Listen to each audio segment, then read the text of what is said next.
Dottie. Apartment hunting I go. I'm blessed that Renee is off work today. She agreed to watch Hope while I went to put down a deposit on my apartment. Yes. Apartment. I appreciate the extension of stay at the motel, and I am keeping my job there, but somehow by the grace of God I have been making money, enough saved up to get the apartment and afford daycare for my baby. The apartment is in Northgate Manor, it's been there for years, but they were still very nice and spacious apartments. I could have gotten by with a one-bedroom, but I was rented a two-bedroom, two-bath unit. Apartment B17 will be my home in 2 weeks. I can't even describe how great it felt to put those keys into the lock and hear it clink open. I walked inside and I must say, I couldn't believe the enormously big spacious apartment. I mean, I knew it would be nice, but I had no idea it would be this nice. Riri will have plenty of room to zoom across these beautiful and polished hardwood floors. There was also a storage room which was actually big enough to use as a guest room, which I feel it was used for by the last tenant since there was a nice fold-away double bed in the corner, which seemed practically brand new. I absolutely love it.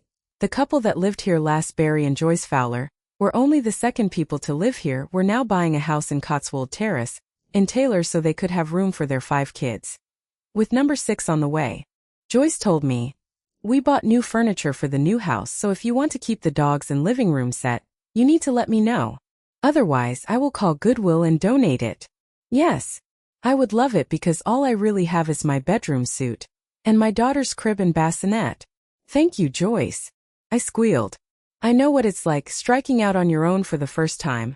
I first moved out when I was 19 because my parents treated me like a child. The only way they treated me like an adult is when they wanted to go out and leave me to babysit my younger brothers and sisters.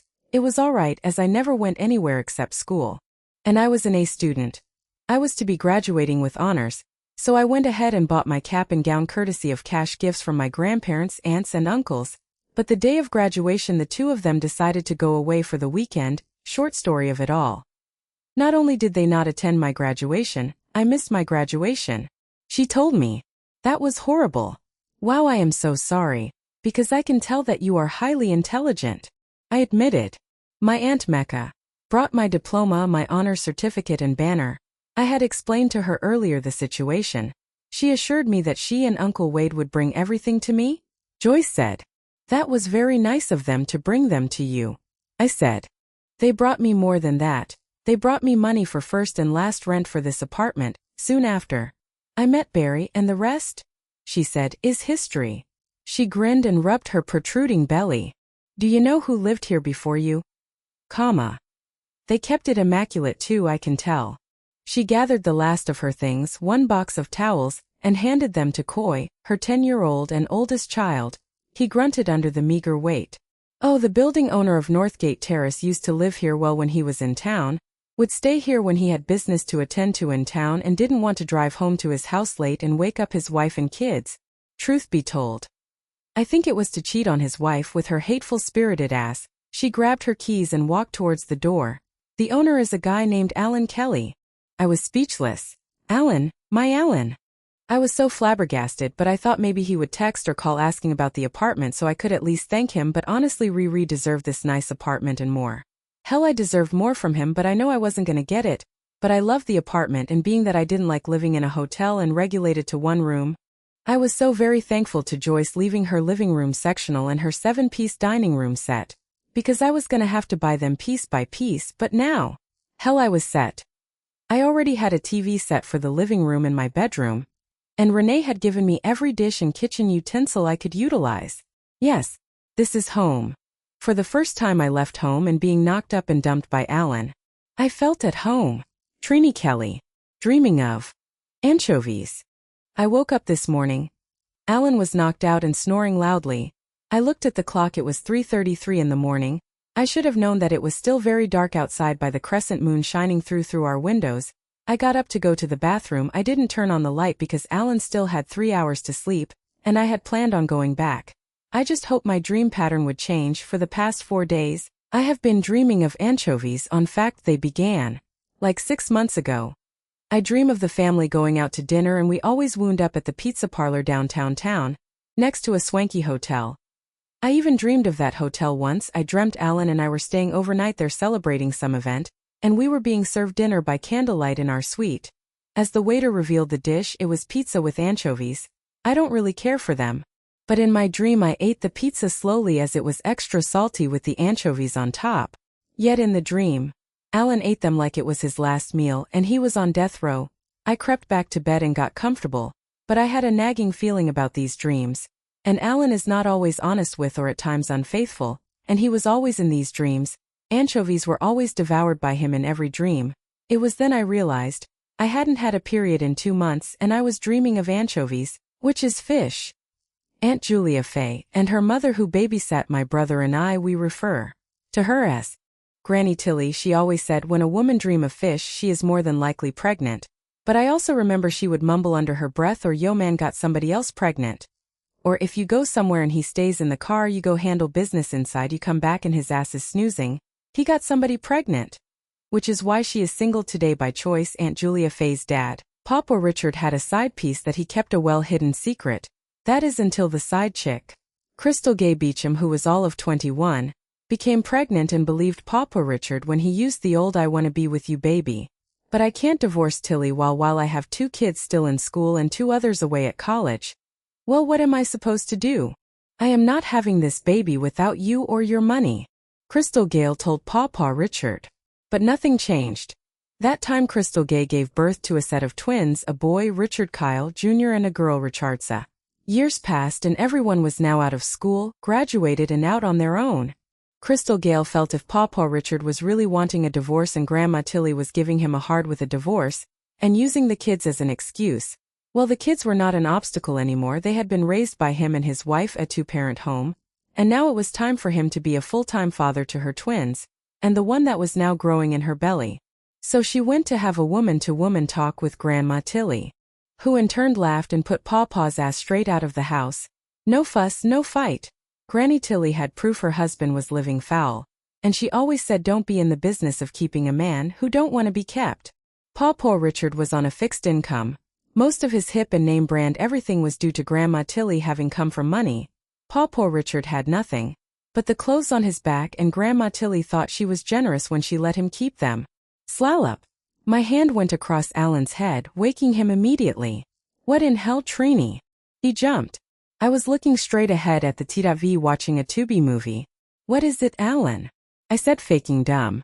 You slap the hell out of me while I am trying to sleep. Look at the time. I gotta be up in 2 hours. He tersed. That's another thing. He has been working overtime a lot. At first I didn't pay it any mind, but these damn anchovies got a bitch to thinking. Who were you dreaming about? Moaning, smiling and shit. I woke you before you started masturbating in your sleep. I mused. You did hit me, Trini. What the hell? I wasn't moaning about shit. I might have been snoring because I was in a deep comfy sleep. He said, turning his back to me. I think I am pregnant. I blurted out. He sat straight up in the bed and smiled. Are you sure? And I don't mean any fish dreams predictions. Well, it started that way, but I have missed 2 periods. I said. I am gonna call in and make an appointment with Dr. Bellinger. It's been 10 years. I wonder if he is still in Greer? I said. Well, let me know before you blab to someone else. He said flatly, no trace of excitement in his voice. Get back to sleep, Alan, I said as he scooted to the far end of the bed. I hope we have another boy. Me and Ida J getting tired of being the only men surrounded by a bunch of little Trinis around here.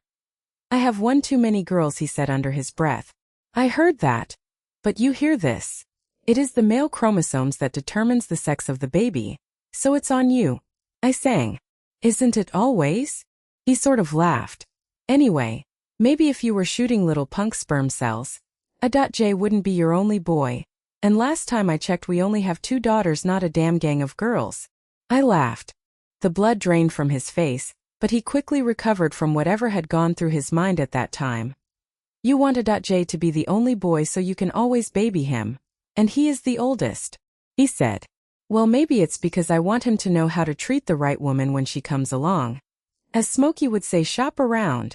Don't want him marrying the first girl he sees. I reasoned. Why not? I did, and we are still married by the grace of God. But we are still here, so you can't say it can happen for him. Ellen asked. Or the girls? I asked. Oh hell nah, they can't date until I die. Even then they gotta wait 10 years. He said laughing. See, I guess we both got it bad. I giggled. Well, I gotta go. Let me know what the stick says. But just in case, congratulations. He sang as he kissed me quickly on the lips and scooted out the door. This Negro is hiding something. Any other time he would be jumping for joy if I even suspected I was pregnant. Maybe because of the time length it was since we had our last child. Sana was 12, Marisol was 13 and Ida was almost 17 and would soon graduate high school. So yeah, there is a gap, but this time we can both relax a bit and relish a newborn.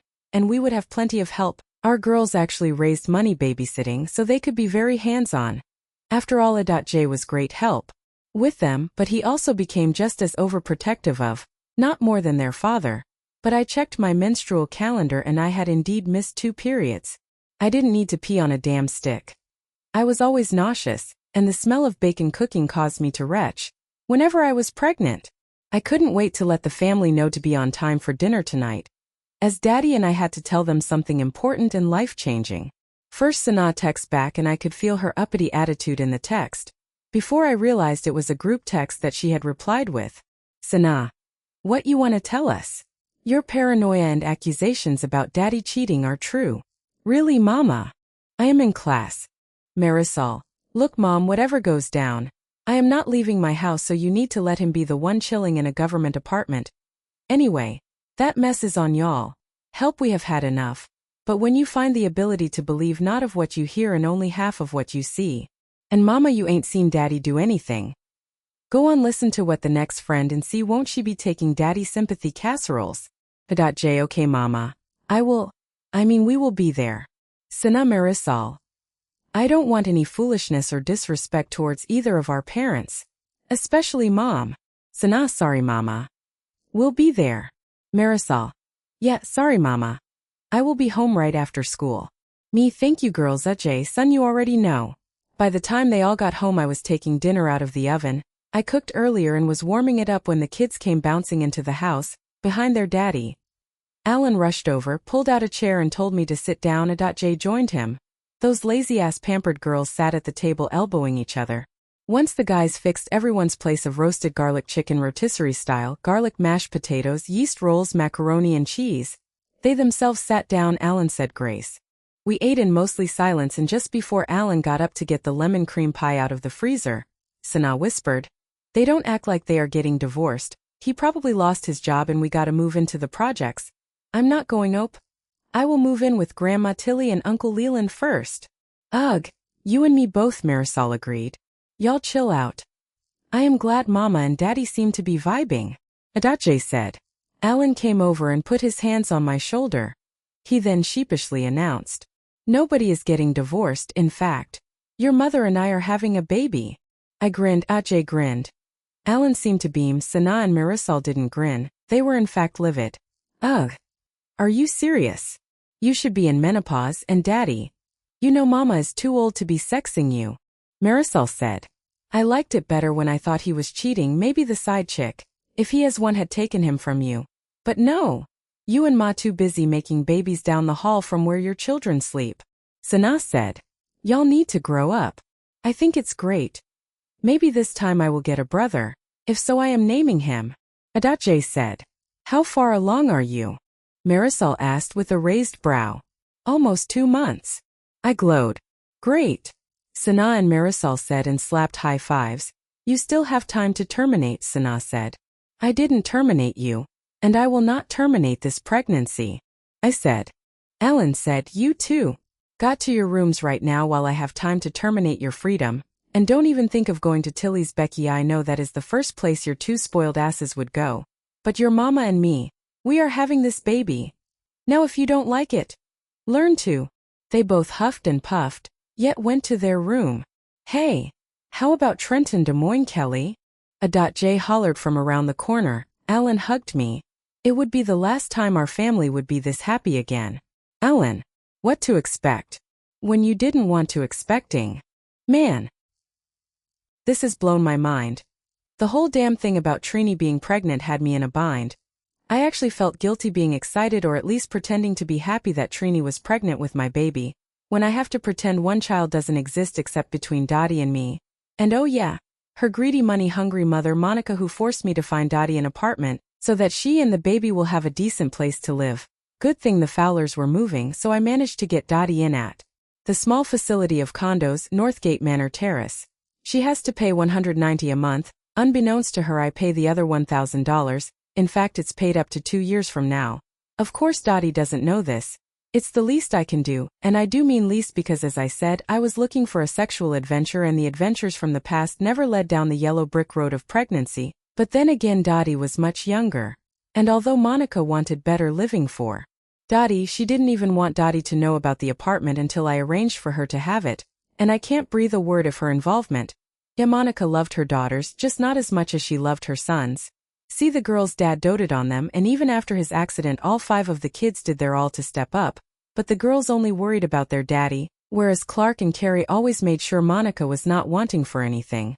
So yeah, the girls, I realized as soon as they got 18 and out of school, could go to college, go to the Marines, Air Force, Navy, Army, Salvation Army, anything short of jail. Monica could have cared less. But to her all 3 girls brought problems. Marilyn was a low pro, Dottie was unwed, barefoot, now baby mama to a married man, and Nina was off in her head into a traumatized hell. But at least it brought $75,000 into the household via a hushed-up lawsuit. I did manage to catch a glimpse of Dottie as she was going into to take a few things into her new apartment. I had one last gesture. But I had to somehow find a way to get this baby furniture to her. And once again, I had the last tenant Joyce to go to Great Expectations and pick out furniture for both my niece and my newest expected baby with my wife. She did just as I asked, and I promptly sent in the payment for both sets. Zealand was sitting across from me, looking at me like I was the village idiot. What?